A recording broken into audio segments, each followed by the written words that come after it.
여러분, 질문 하나 드릴게요. 만약에 지금 여러분 통장에 30억이 있다고 칩시다. 30억. 근데 집은 없어요. 월세 살고 있어요. 자, 이 30억을 전부 삼성전자에 올인하실 수 있으세요? 아니면 하이닉스에? 에이, 그럼 미국 주식이요. S&P 500에 30억 다 넣으실 수 있으세요? 솔직히 말씀드리면요. 못합니다. 대부분은 못해요. 근데 신기한 건 뭐냐? 똑같은 30억을 강남 아파트 한 채 사는 데는 아무렇지 않게 올인한다는 겁니다. 대출까지 받아서요. 이상하지 않으세요? 오늘은 여러분한테 하나 물어보고 싶어요. 평생 월세 살면서 미국 주식만 하면 안 되나요? 실제로 이런 고민하시는 분들 되게 많거든요. 특히 20대, 30대. 한 유튜버가 운영하는 부동산 멤버십에 이런 사연이 올라왔습니다. 30살 남성인데요. 4년 전부터 미국 주식 투자해서 지금 자산이 1억 2천만 원, 그중에 1억이 미국 주식이래요. 월급은 420만 원 받고 지출은 135만 원. 저축률 괜찮죠? 나이 생각하면 정말 착실하게 모은 청년입니다. 근데 이분이 아버지랑 의견 충돌이 있었대요. 아버지는 이제 슬슬 집 좀 알아보라고 하시는데 본인은 생각이 완전히 다른 거예요. 이분 말을 한번 들어볼까요? 저는 부동산 매매를 부정적으로 봅니다. 첫째, 레버리지를 고려해도 장기 수익률은 미국 주식보다 떨어진다. 레버리지는 뭐냐? 빚 내서 투자 규모 키우는 거예요. 지렛대처럼. 둘째, 자산 대부분을 부동산에 몰빵하면 자산 배분이 엉망이 된다. 몰빵이요? 한 곳에 다 때려박는 거죠. 셋째, 일반인이 자로를 부동산을 맞출 가능성은 희박하다. 넷째, 월세라는 좋은 선택지가 있는데 왜 집을 사야 하나. 다섯째, 인구 감소하는 한국에서 부동산은 비관적이다. 그래서 저는 평생 월세 살면서 미국 주식만 할 겁니다. 어떠세요? 공감되시나요? 솔직히 틀린 말은 아니에요. 실제로 숫자를 보면요. S&P 500 이게 뭐냐? 미국 상위 500개의 기업의 주식을 모아놓은 지수입니다. 미국 경제 전체의 건강 상태를 보여주는 청계 같은 거예요. 이게 15년간 7배 올랐거든요. 2011년에 1000포인트였는데 지금 7000포인트예요. 계산해보세요. 15년 전에 1억 넣었으면 지금 7억입니다. 10억 넣었으면 70억이에요. 와, 이 정도면 그냥 강남 아파트 살 돈 아니에요? 근데 더 있어요. 엔비디아. 이거 들어보셨죠? 400배 올랐습니다. 400배. 1000만 원만 넣었어도 지금 40억이에요. 반포 25평 신축 아파트 사고도 남아요. 그러니까 이렇게 생각하시는 거예요. 도대체 왜 부동산 때문에 스트레스 받으면서 사는 거지? S&P 500만 사면 되는데? 자, 근데요. 여기서부터가 진짜 중요합니다. 지금부터 말씀드릴 3가지만 이해하시면 생각이 완전히 바뀔 겁니다. 제가 20살 때 진짜 주식에 미쳐 살았거든요. 그때는 저도 똑같이 생각했어요. 근데 지나고 나니까 알겠더라고요. 왜 사람들이 부동산에 목매는지. 첫 번째, 규모에서 오는 격차입니다. 이거 진짜 중요해요. 부동산은요, 올인할수록 오히려 안정성도 높아지고 수익성도 상승합니다. 주식하고 완전히 다른 구조예요. 주식은 뭐냐?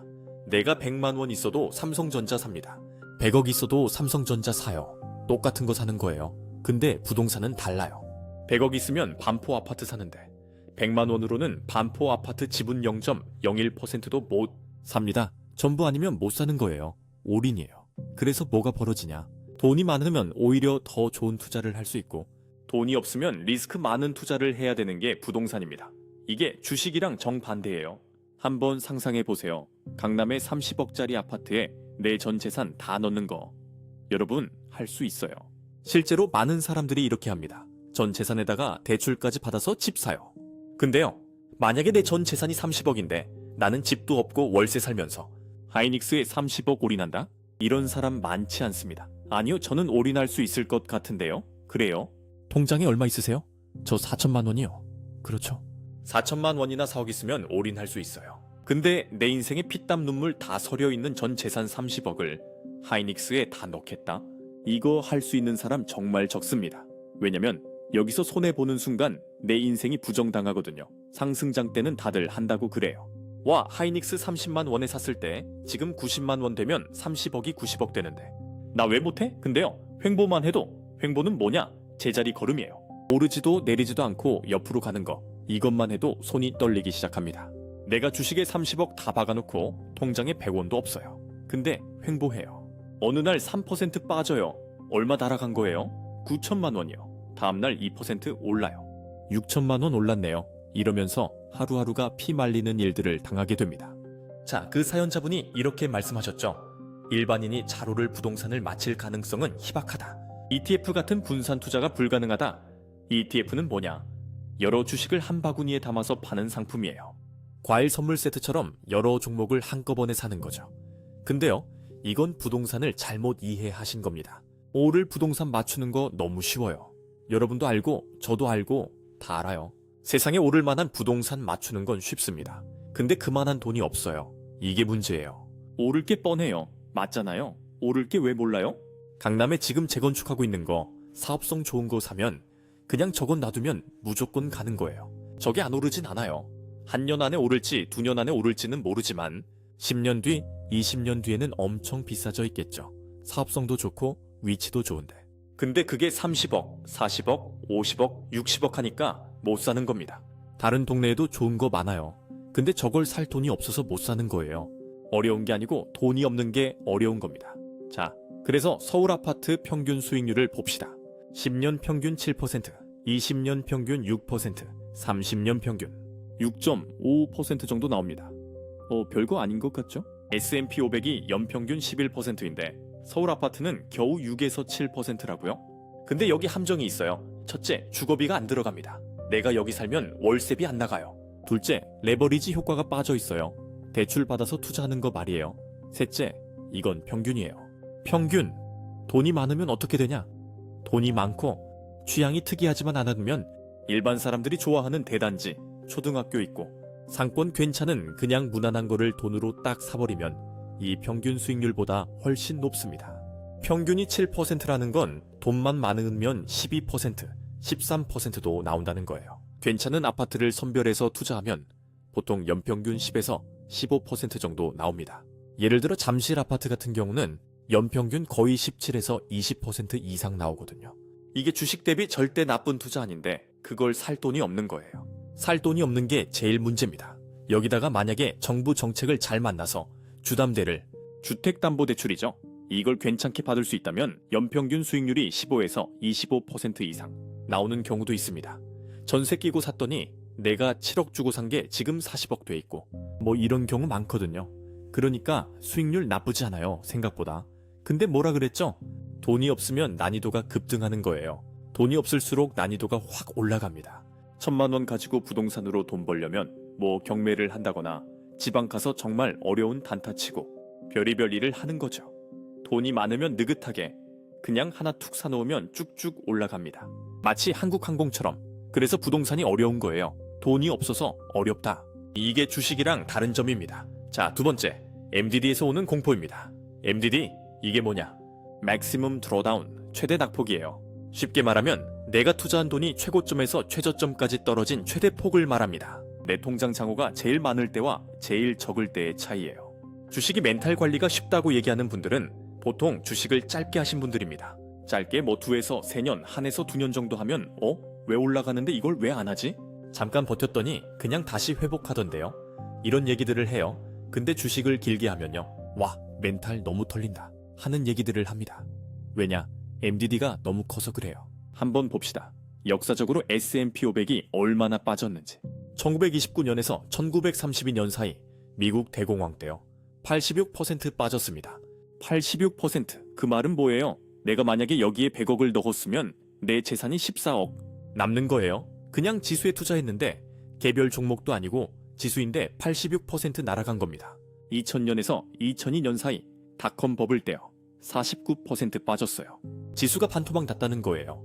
그 말은 내가 혹시 잘못해서 개별 종목 샀으면 상장 폐지 당했다는 겁니다. 웬만하면 다 상폐당한 거죠. 2007년에서 2009년 사이 금융위기 때는 2년 사이에 57% 빠졌습니다. S&P가 57% 날아갔어요. 여기서도 잘못해서 개별 종목을 샀으면 박살 났겠죠. 2020년 코로나 때는 한 달 만에 34% 빠졌어요. 2020년 1월에서 2월 사이 한 달에 말이죠.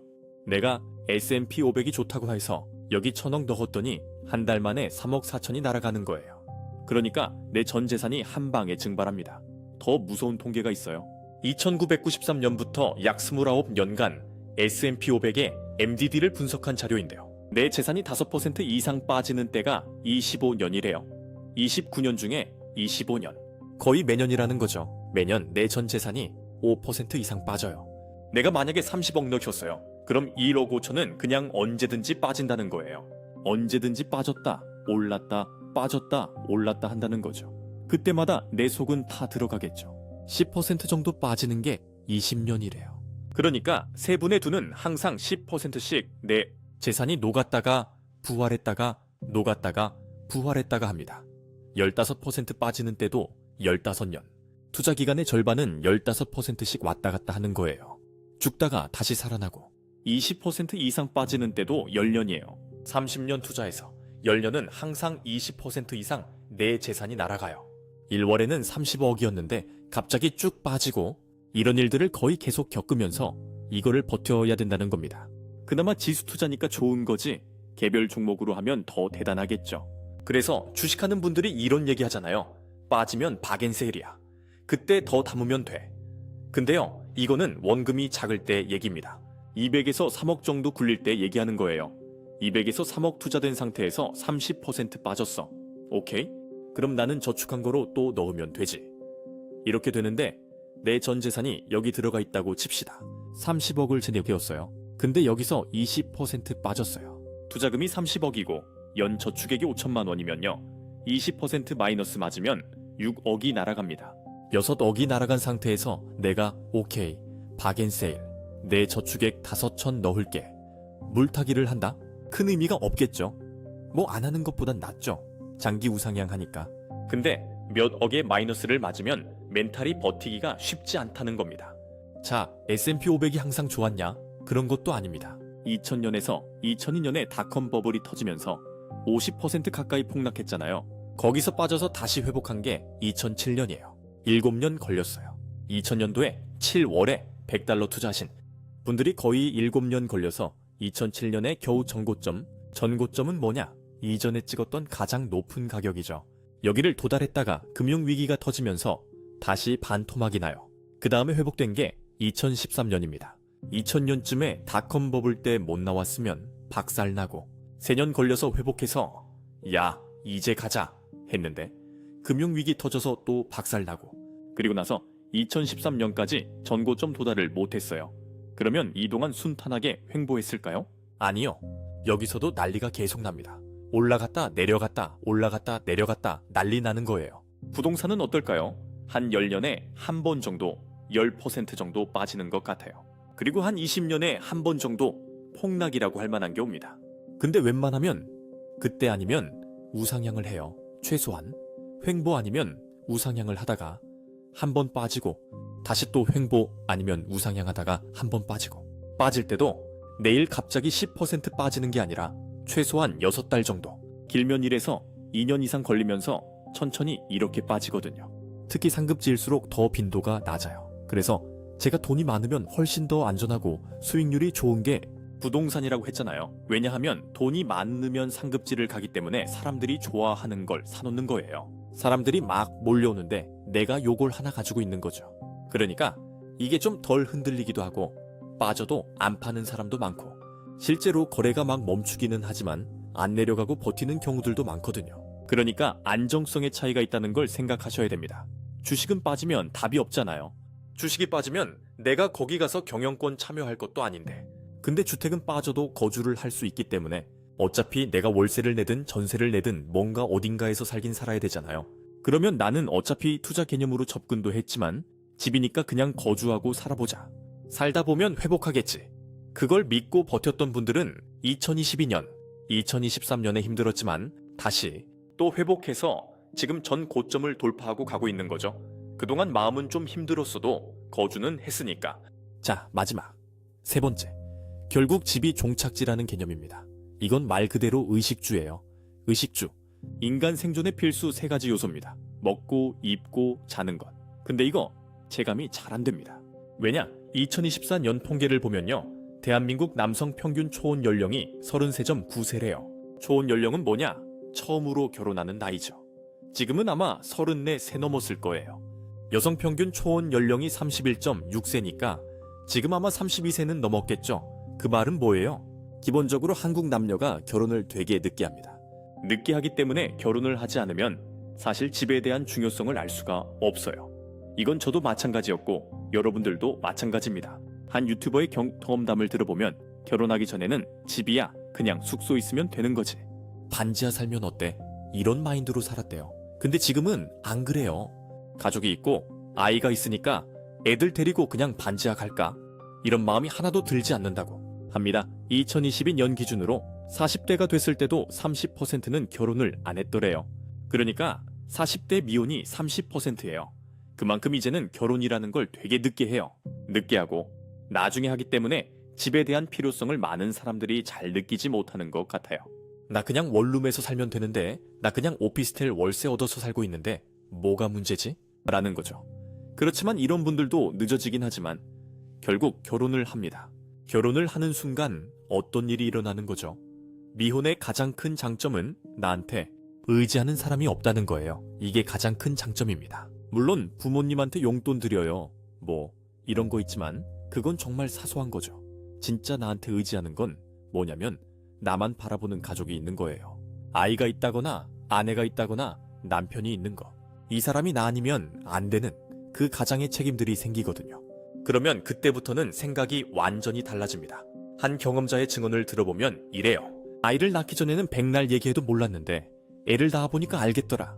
왜 애를 낳으라는지. 내가 제일 사랑하는 존재거든. 근데 얘가 나만 보고 살아.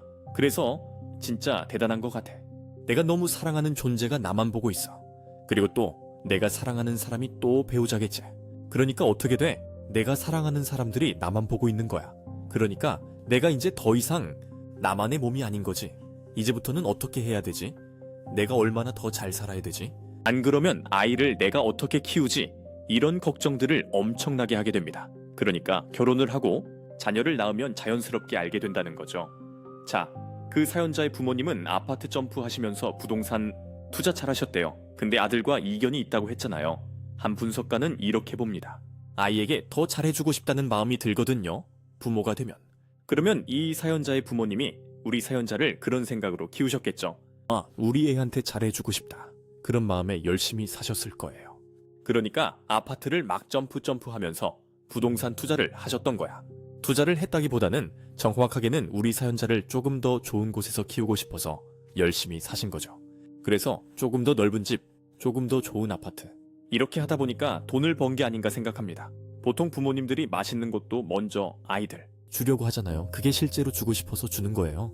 내가 먹기 싫어서 주는 게 아니고 우리 애가 이쁘니까 주는 거거든요. 부모님들이 자녀들한테 막 결혼하라 막 그러잖아요. 근데 주변을 보면 부모님들은 막 결혼하라고 하는데 정작 당사자들은 결혼할 마음이 별로 없어요. 그러면 부모님들이 되게 답답해하는 게 있거든요. 아, 빨리 결혼해서 좀 낳아라. 막 이런 얘기 하잖아요. 도대체 그 얘기를 왜 할까요? 한 관찰자는 이렇게 분석합니다.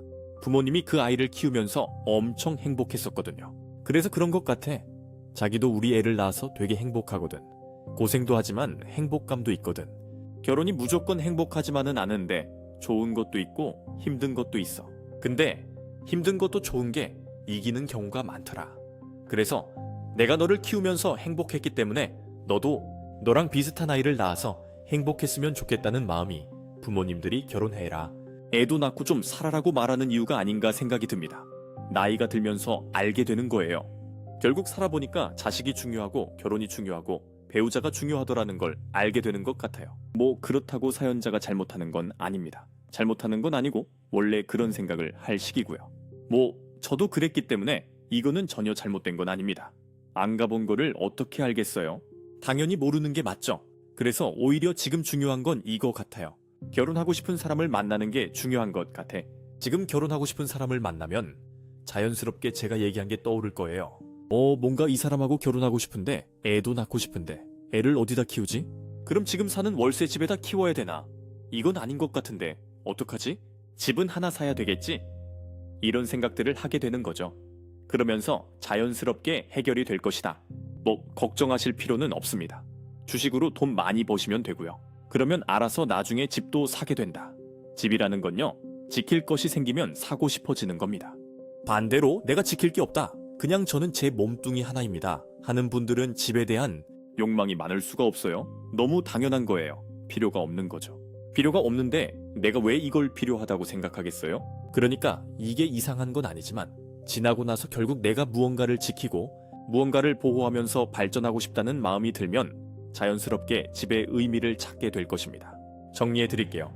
첫째, 부동산은 규모가 커질수록 오히려 안정성과 수익률이 높아지는 특이한 자산입니다. 주식은 100만 원이든 100억이든 똑같은 걸 사지만 부동산은 돈이 많을수록 좋은 걸 삽니다. 강남 재건축, 잠실 아파트 이런 거 사면 연평균 15에서 20% 나옵니다.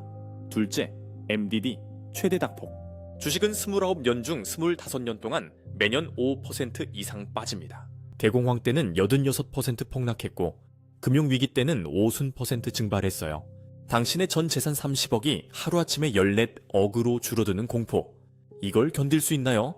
부동산은 10년에 한 번, 그것도 천천히 빠집니다. 셋째, 결국 집이 종착지입니다. 2024년 기준 남성 평균 초혼, 연령 33세, 여성 31세. 결혼하고 아이 낳으면 자연스럽게 알게 됩니다. 지킬 것이 생기면, 사랑하는 사람이 생기면 집의 의미를 알게 돼요. 어휴, 솔직히 말씀드리면요. 저도 20대 때는 똑같이 생각했습니다. 주식으로 돈 벌면 되는데 왜 집을 사? 근데 지나고 나니까 알겠더라고요.